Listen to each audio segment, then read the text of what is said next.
अल्लाह वाले ने फरमाया सुनो, ये माँ की ममता है जिसकी बुनियाद पर तुमने कहा कि माँ जन्नत में दाखिल करेगी, माँ इतना प्यार करती है जन्नत में दाखिल करेगी। अल्लाह वाले ने फरमाया सुनो, हंसी इसलिए आई, इसलिए मुस्कुराया कि इंसान कितना बड़ा अक्लमंद है, इसे समझ में आता है माँ की मोहब्बत क्या है, माँ की ममता क्या है, माँ का प्यार क्या है, ये जानता है, समझता है, बखूबी वाकिफ है। अजीजाने गिरामी उल कद्र कहते हैं मगर अगले ही वक्त मेरी आंख में आंसू इसलिए आया, अगले ही पल मेरी आंखें इसलिए अश्कबार हो गई कि मैं ये सोचने लगा कि आदमी इंसान इतना बड़ा अक्लमंद है और फिर बेवकूफ भी इतना बड़ा है, इतना बड़ा बेवकूफ है। एक माँ की ममता को, एक माँ के प्यार को समझता है, एक माँ की ममता इसे समझ में आती है, एक माँ का प्यार समझ में आता है। ये कहता है माँ जन्नत में दाखिल करेगी, मगर बेवकूफ इतना बड़ा एक माँ की ममता को समझता है और जो रब 70 माओं से ज्यादा प्यार करता है उस परवरदिगार की मोहब्बत को नहीं समझता।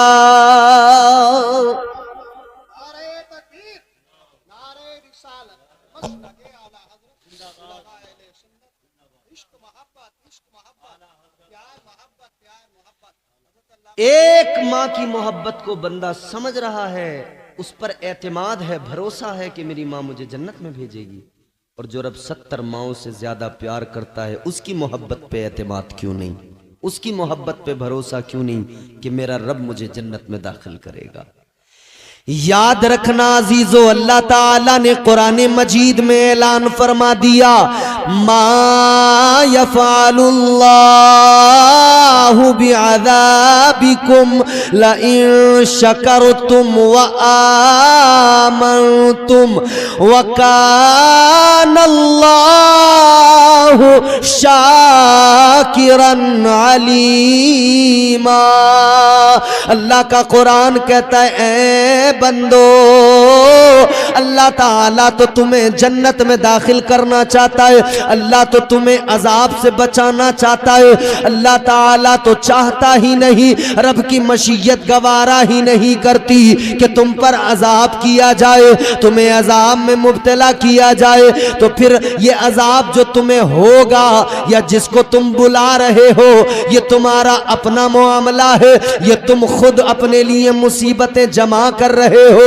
अल्लाह का कुरान कहता है वमा असाबकुम मिन मुसीबतिन फबिमा कसबत अयदीकुम व यअफू अन कसीर।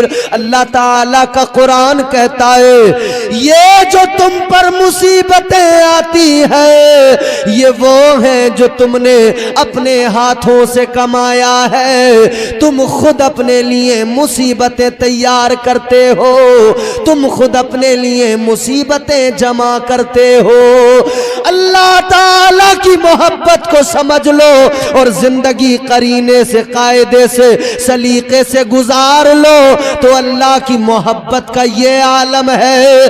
परवरदिगार तो अपने बंदों को जन्नत में दाखिल करना चाहता है, अपने आप को जरा संवारने की जरूरत है। याद रखना दुनिया भी संवर जाएगी, आखिरत भी संवर जाएगी, कब्र भी जन्नत का बाग बन जाएगी।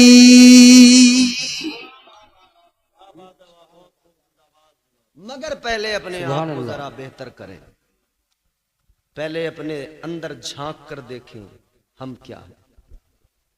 हर इंसान मगरूर है, हर इंसान में अनानियत है। शराब आम हो गई, जुआ आम हो गया, नशा आम हो गया। 18-18 साल के, 20-20 साल के जवान लड़के आज शराब पीने लगे बियर के नाम पर। नगलिया आकिल वालों, आपके यहां से भी कितने लोग हैं कोई पंजाब में रहता है, कोई दिल्ली में रहता है, कोई बिहार में रहता है, कोई उड़ीसा में रहता है, कोई मुंबई में रहता है। माँ बाप भेजते हैं किस लिए? कि ये जाएगा, कमाएगा, हमारा सहारा बनेगा। कितने ऐसे जिन्हें बुरी सोहबतों ने तबाह कर दिया, बर्बाद कर दिया। घर से कमाने के लिए गए थे, शराबी बन के लौटे। घर से कमाने के लिए गए थे, शराबी बन के लौटे, जुआरी बन के लौटे, नशेड़ी बन के लौटे। गलत सोहबतों ने बर्बाद कर दिया, तालीम की कमी ने बर्बाद कर दिया, फिक्र बेदार न हो सकी, शऊर बेदार न हो सका, गलत संगतों ने बर्बाद कर दिया। अच्छा, ये दोस्ती का जो चक्कर है ना, ये भी बड़ा खतरनाक है। 25 साल तक ये दोस्त पीछा नहीं छोड़ते। दोस्ती के स्टेटस लग रहे हैं मोबाइलों में, दोस्त के लिए जान दे देंगे, दोस्त अगर आधी रात पुकारे चले जाएंगे। और होता भी है। दोस्त के पास बुलेट है ना, किसी दोस्त के पास अगर बुलेट है दूर दूर भी, तो फिर आने दो कोई शादी अपनी रिश्तेदारी में, दोस्त की बुलेट लेके फिर जाएंगे। देखो, दोस्त की बुलेट है और उड़ना इनका देखो, ये उड़े उड़े फिर रहे हैं। पल्सर मांग के लाए हैं, मगर उड़ना इनका देखो, अपने आप को रामपुर का नवाब समझ रहे हैं। दोस्तों की संगतों ने इतना बर्बाद किया, 25 साल खराब हो गए, न पढ़ सके, न तालीम हासिल कर सके, न कुछ और कर सके। अम्मा अब्बा परेशान। जब ज्यादा परेशान हुए तो फिर किसी ने मशवरा दे दिया, ये दोस्तियां, ये यारियां तभी छूटेंगी, इसका निकाह कर दो, इसकी शादी कर दो। तो अम्मा अब्बा ने कहा चलो भाई इसकी शादी करो। उन्होंने सोचा था शादी कर देंगे तो ये दोस्त यार जो है सब छूट जाएंगे। माँ बाप ने शादी कर दी, दोस्त यार तो छूट गए, मगर मेम साहब जो आई वो बड़ी खतरनाक निकली। उन्होंने आके घर में महाभारत शुरू कर दी। अम्मा अब्बा फिर परेशान। 25 साल तक तो दोस्तों ने परेशान रखा, शादी हो गई तो मेम साहब आ गई, उन्होंने परेशान रखा। कुल मिला के माँ बाप बुढ़े हो गए, सुकून न मिल सका औलाद से। क्यों? माँ बाप की इसमें सबसे बड़ी कमी ये थी कि जब वो बच्चा तेरी आगोश में था, माँ की आगोश में था, तब माँ उसकी तरबियत नहीं कर पाई। जब वो बाप की उंगली पकड़ के चलना सीख रहा था, तब बाप उसकी तरबियत नहीं कर पाया। तरबियत न करने का नतीजा ये निकला कि तुमने एक बेटे की तरबियत नहीं की, उसके सबब तुम्हारी पूरी जिंदगी मुश्किलों भरी हो गई। अपनी बुढ़ापे को अगर बेहतर बनाना है तो औलाद को अच्छा बनाओ, इल्म दीन औलाद को दो, अपने बच्चों को पढ़ाओ, कुरान सिखाओ। वरना याद रखना, ये जब रात को दोस्त आता है, फोन करता है कि भाई बाहर चौराहे पे खड़ा हूं आ जा, तुम अगर बिस्तर पे बीमार पड़े हो, ये दवाई देने को तैयार नहीं, 2 घूंट पानी देने को तैयार नहीं, लेकिन ठंड में सुकड़ता हुआ दोस्त की खातिर चौराहे पे जरूर पहुंचेगा।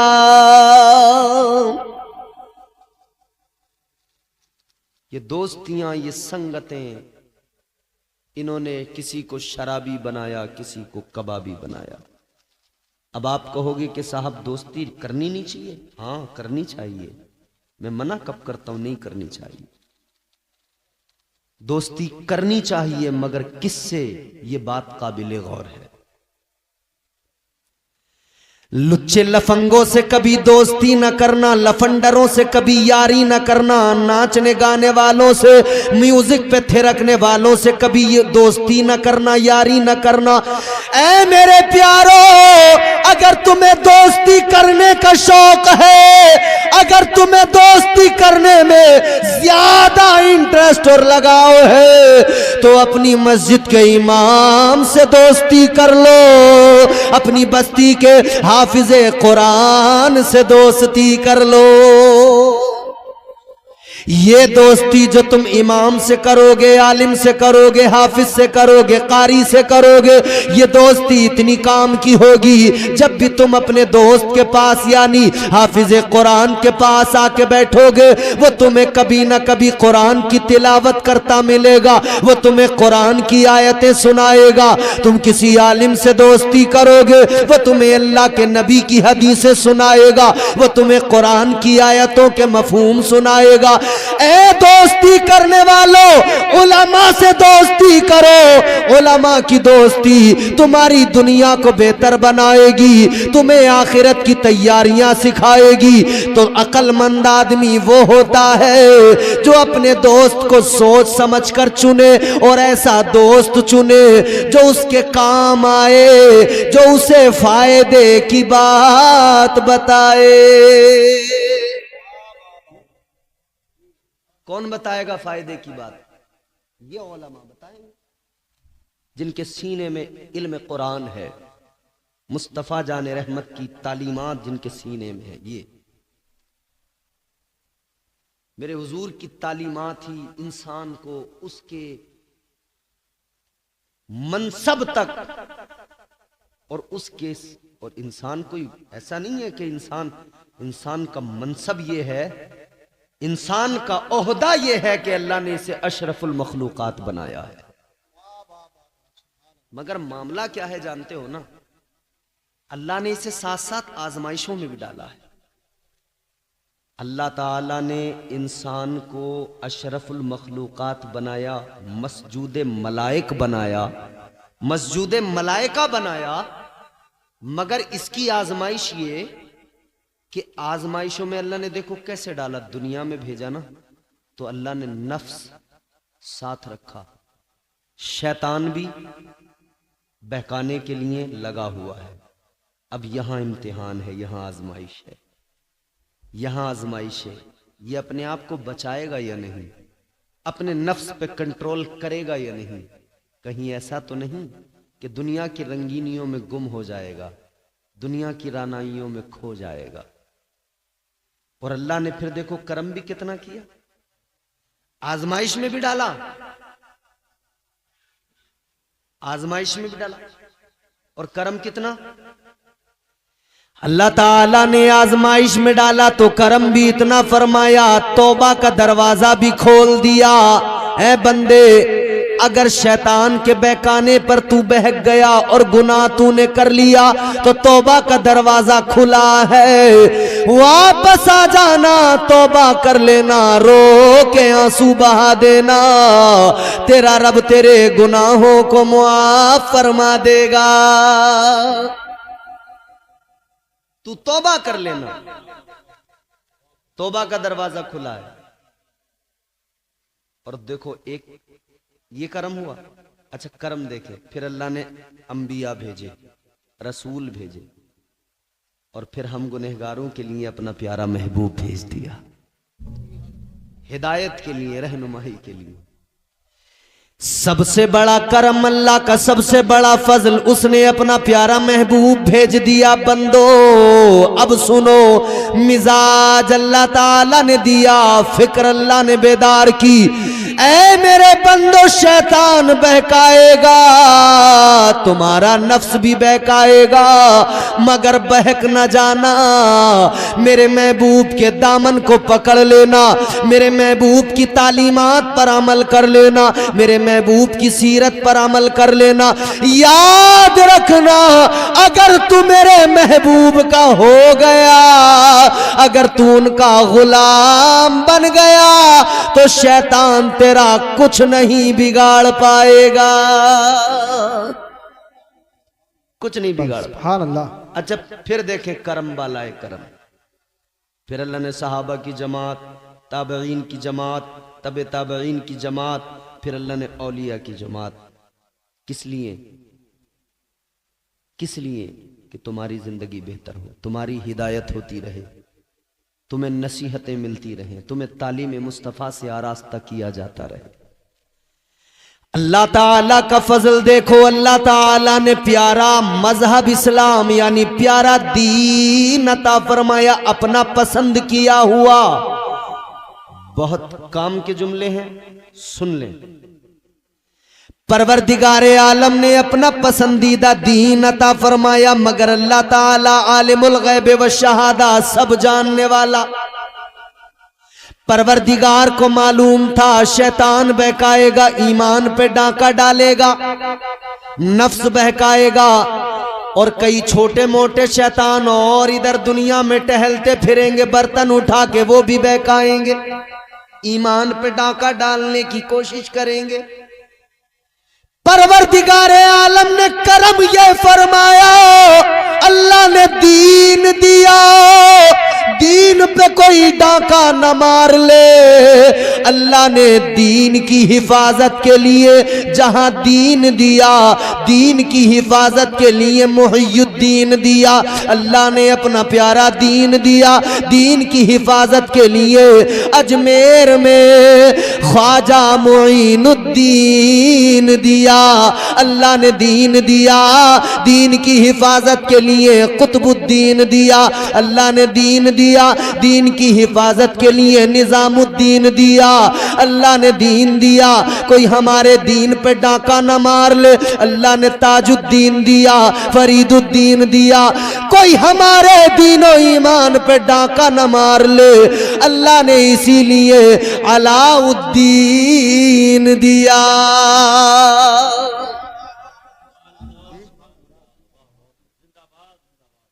बात खत्म करते हैं। हमारे नजीर भाई की एक फरमाइश थी और शायद मैं अब उस मकाम पे पहुंच गया हूं कि उस फरमाइश को पूरा कर सकता हूं इख्तिसार के साथ। अल्लाह ने ख्वाजा मोइनुद्दीन दिया। हिंदुस्तानियों अपनी किस्मत पे नाज करो, हिंदुस्तान के भारत के मुसलमानों अपनी किस्मत पे नाज करो। दज्जाली मीडिया बार बार सवाल करता है, वंशज किसके वंशज हैं आप, किसके वंशज हैं आप, किसके वंशज हैं आप? बाबर के वंशज हैं, फलां के वंशज हैं। दज्जाली मीडिया हमारा, इस मीडिया ने तबाह कर दिया। मगर मैं ये कहना चाहता हूं, हमसे ये सवाल न करो हम किसके वंशज हैं। इतना जान लो हम उसकी औलाद हैं जिसे अल्लाह ने जन्नत से भेजा जमीन पर, तो उसका पहला कदम हिंदुस्तान की सरजमीन पर रखा गया था। आज श्रीलंका है अलग, कल तो इसी मुल्क का हिस्सा था। अच्छा एक और अजीब तमाशा, हजरत हम किसी बादशाह की कोई तरफदारी तो कर नहीं रहे हैं, मगर एक बात कहना चाहते हैं, बड़ी दिक्कत होती है। वहां से आए आक्रमण कर दिया, वहां से आए आक्रमण कर दिया। बाबर आया उसने आक्रमण कर दिया। होता है नहीं, सुनते नहीं आप लोग, मोबाइल में आप सुनते रहते होंगे ऐसी न्यूज। बाबर ने आकर ये तोड़ दिया, वो तोड़ दिया, बाबर आया, बाबर आया, बाबर। अब कहां से आया? कहते हैं अफगानिस्तान से आया। अकल मारी गई, पत्थर अकल पे पड़ गए। अबे आज अफगानिस्तान अलग मुल्क है, कल तो हिंदुस्तान का हिस्सा था। कल अफगानिस्तान इसी मुल्क का हिस्सा था, तो अगर बाबर अफगानिस्तान से आया था तो दर हकीकत वो भारत का ही रहने वाला तो था, क्योंकि कल तो अफगानिस्तान भारत का हिस्सा था। खैर हम फिर भी किसी की वकालत बादशाह की नहीं कर रहे, मगर हां हम बाबर बादशाह की बादशाहत की बात नहीं करते, मगर हम ख्वाजा गरीब नवाज की हुकूमत की बात करते हैं। मेरे ख्वाजा की हुकूमत कल भी थी, आज भी है, और भारत पर गरीब नवाज की हुकूमत सुबह कयामत तक रहेगी।